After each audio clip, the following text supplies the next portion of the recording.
جی، سوال ہے کہ ہاتھوں کے اور پاؤں کے ناخن کاٹنے کی آخری حد یعنی کتنے دن تک ان کو کاٹ سکتے ہیں، بال وغیرہ کتنے دن تک ان کو کاٹ سکتے ہیں، ان کی آخری حد کون سی ہے؟ جواب نوٹ فرمائیں۔ حضرت انس رضی اللہ تعالی عنہ سے مروی ہے کہ ہمارے لیے مونچھیں تراشنے، ناخن کاٹنے، بغلوں کے بال اکھیڑنے اور زیر ناف بال مونڈنے کا وقت مقرر کیا گیا کہ ہم انہیں 40 دنوں سے زیادہ نہ چھوڑیں، یعنی کہ 40 دن کے اندر اندر اپنے بال جو ہیں اور ہاتھوں کے ناخن وغیرہ ان کو تراشنا ہے۔ اب یہ کئی بندے 40 دن کا سن کے تو مہینہ مہینہ نہ ناخن کاٹتے ہیں، نہ ہی زیر ناف بال جو ہیں وہ اتارتے ہیں، ریز کرتے ہیں۔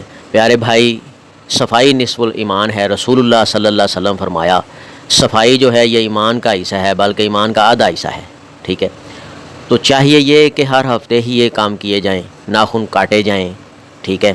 اپنی مونچھیں جو ہیں یہ پست کی جائیں، کاٹی جائیں، اور زیر ناف جو ہے بال ریز کیے جائیں، صفائی کی جائے۔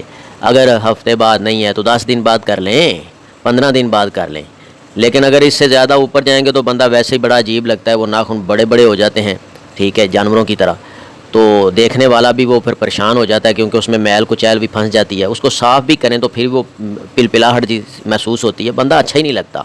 رسول اللہ صلی اللہ علیہ وسلم کی سنت ہے کہ آپ صلی اللہ علیہ وسلم زیادہ دن ان کو مطلب کہ وہ رکھتے ہی نہیں تھے، تھوڑے سے بڑے ہیں آپ صلی اللہ علیہ وسلم ان کو ریز کر دیتے تھے، ٹھیک ہے کہ نہیں، یہ صفائی کر لیتے تھے۔ تو یہ اسلام کی طرف سے ایک 40 دن تک ڈھیل دی گئی ہے۔ اس کا یہ معنی نہیں کہ 40 دن تک، 40 دن سے 1-2 دن پہلے ہی کاٹ لیں گے، تو یہ ایک آخری حد مقرر کی گئی ہے۔ ویسے رسول اللہ صلی اللہ علیہ وسلم کی سنت یہی ہے کہ ان چیزوں کو بڑھنے نہیں دیتے تھے، ہفتے بعد کاٹ لو، 10 دن بعد کاٹ لو، حد ہے کہ 15 دن بعد کاٹ لو، ٹھیک ہے؟ وہ کسی مجبوری سے بندے کے پاس کوئی ٹائم نہیں لگا، یا کوئی ایسی مجبوری ہو گئی ہے، یا کسی جگہ پہ بندہ قید ہے، یا کسی جگہ پہ کوئی ایسا مسئلہ ہے کہ وہ اس کو مطلب کہ ایسا ٹائم ہی نہیں لگا، ایسا ماحول ہی نہیں بنا کہ وہ کاٹ سکے، تراش سکے، یہ وہ، تو 40 دن تک ڈھیل ہے، اس سے اوپر نہ جائے۔ اللہ تعالیٰ بات کو سمجھنے کی، اس کے اوپر عمل کرنے کی توفیق عطا فرمائے اور اس کو صحیح۔